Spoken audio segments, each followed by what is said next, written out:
We're Indians and we love our carbs. Is a meal even complete without some form of carb? Without that parantha in the morning or that hot roti right off the tawa in the night? Unfortunately though, the minute one starts on their fitness journey, the first question they're forced to ask is this: will I need to give up carbs? Will I have to give up roti? And then come the questions around all the alternatives. Are millets like Bajra healthier than simple gehu roti?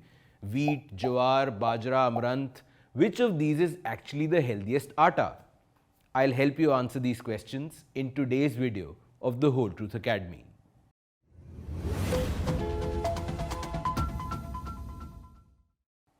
Okay, before we get into it, please do hit the bell icon and subscribe to our channel so we can keep making more of these videos. Now, back to rotis.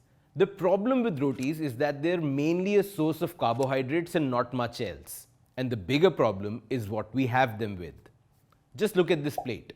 We think it's a balanced meal, but macronutritionally speaking, vegetable sabji, dal and rotis are all carbs. Yup. I'm sorry to break this to my vegetarian friends because I know dal has been touted as this great veg source of protein, which it is, but you must know that while 100 grams of uncooked dal has 22 grams of protein, it also has 3 times, that's 63 grams of carbs. So yeah, not the leanest form of protein. Also sorry, I digressed. Coming back to rotis and their carb content, does this mean you have to stop having them? Nope, not at all. Carbs aren't bad. In fact, they are an essential source of energy for your body.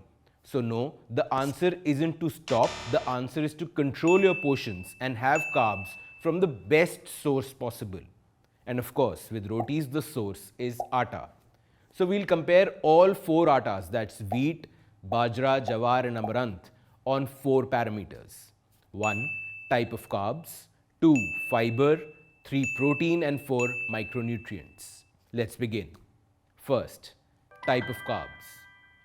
As I said before, most of the calories in these attas are coming from carbs. But what type of carbs?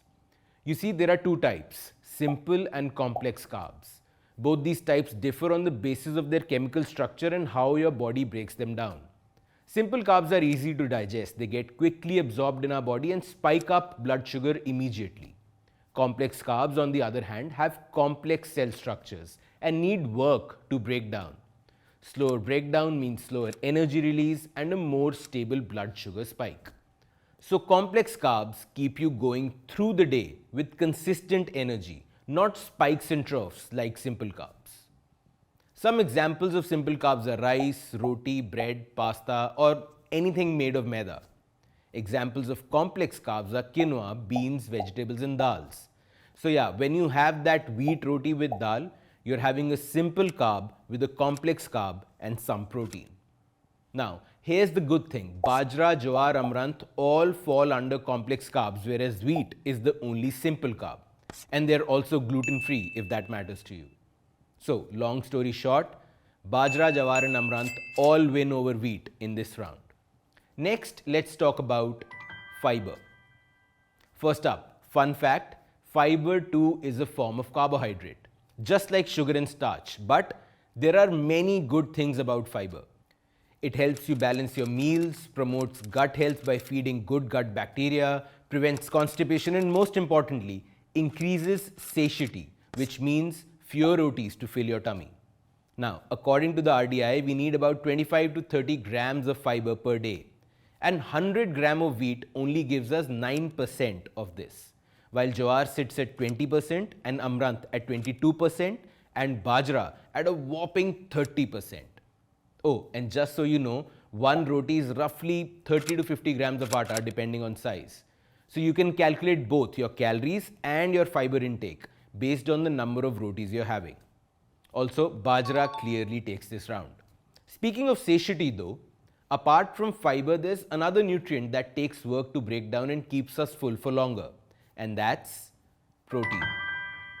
First up, as you'll see in this table, almost all attas have similar protein. Yes, amaranth has slightly more, and it also has protein with the highest biological value, which means It's the most easily absorbed and utilized by your body, but that's it. There isn't much else to say here. And we might have ended this here, but our nutritional expert told me, scolded me, to remind everyone that food shouldn't just be about carbs, fats, and proteins. That in your flour, you should also be looking for the best mix of micronutrients, especially if you're having rotis every day. Bas Akshita, did I do this right?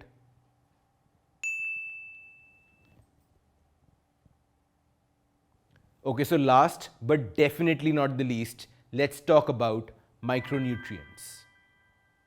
Now there are a ton of other micronutrients in these wheat alternatives that we could discuss, but that would take too long, and then you will leave the video, and then Sachi, our YouTube expert, will again scold me. So instead, here's a table comparing the micronutrient levels in wheat, jowar, bajra, and amaranth. For the purpose of this video, I want to draw your attention to just two main micros, that's magnesium and iron.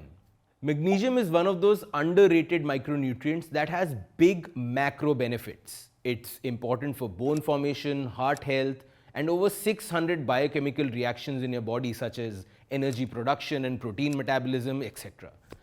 Now, generally we would get it from the soil in which our produce grows, but today our soil is so devoid of it that we need to look for it elsewhere. And here's the clincher. Amaranth has 8x more magnesium than wheat, and bajra is 4x more magnesium. Oh, and a pro tip for folks who experience migraines, identify rich sources of magnesium and add them into your diet, and thank me, or actually thank Akshita later. Because magnesium is a well-tolerated, safe and inexpensive option for migraine prevention and treatment. Moving on to iron, iron helps with the development of red blood cells, amongst other things like improving muscle endurance, boosting immunity and reducing fatigue. And here is how the attas compare on this front. Wow, Amaranth now seems like that overachieving Sharma ji ka beta. And since women generally have iron deficiencies owing to menstruation, it might be great for them as 100 grams of bajra or 2 bajra rotis have 20 to 25% of RDI of iron. So to summarize, 1. If you eat rotis almost every day, go for complex carbohydrates like millets. 2. Try to include as much fiber and micronutrients in your roti by turning to grains like amaranth. 3. To limit your overall intake of rotis, have them with protein-rich foods and vegetables so that they'll satiate you. And 4, finally, remember that magnesium is a magical micronutrient and you should be trying to incorporate it in your diets. I'm leaving a list of magnesium-rich foods in the links below. Do check it out. And सच बोलूं तो rice या रोटी के बिना मुझे भी बिल्कुल मज़ा नहीं आता. So keep these tips in mind, manage your intake. Ciao for now.